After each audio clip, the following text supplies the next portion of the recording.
కర్మ సిద్ధాంతం.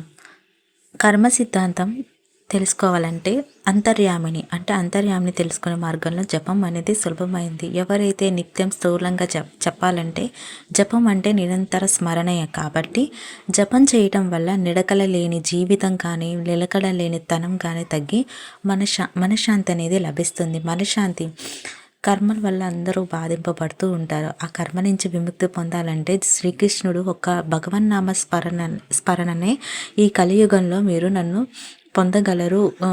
కాల్చటం అగ్ని సహజమైన స్వభావం కానీ అలాగే సాధకుడి లోపాలను పూర్తిగా మనం నశింపజేసే పరమానంద స్థితిని ప్రసాదించే లక్షణం జపానికి ఉంది అన్నమాట.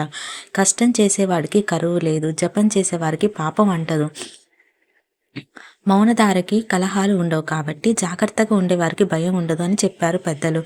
వాచికం, ఉపాంశం, మానసికం అని జపం 3 రకాలు. బయటన వినిపించేలా భగవంతుని స్మరిస్తే దాన్ని వాచికం అంటారు. శబ్దాలేవి బయటకు రాకుండా కేవలం పెదవులు కదుపుతూ చేసే జపాన్ని ఉపాంగులంగా పిలుస్తారు. మౌనంగా మనసు లోపల చేసే జపం మానసికం. ఏదైనా భగవన్నామాన్ని మంత్రాన్ని పదే పదే స్మరించడమే జపం అంటారు.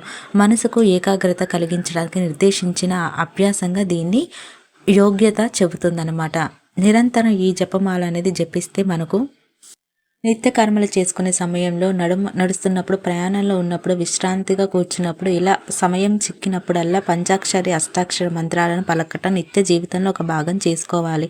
అంత పెద్ద మంత్రం పలికే అవకాశం లేకపోతే శివ, శంకర, నారాయణ, మాధవ్, ఓం లాంటి సూక్ష్మ పదాలైనా పలకవచ్చు అని మన శాస్త్రం చెబుతుంది. జపం చేయడం వల్ల మన కర్మలు అనేది కొంత అంత కాపైన కొంత కాపైన ఈ కర్మలో పూర్వజన్మలో చేసే కర్మలను మనం తగ్గించుకోవచ్చు. ఎవరైతే భగవంతుణ్ణి వీడకుండా స్మరిస్తారో. Thank you for watching.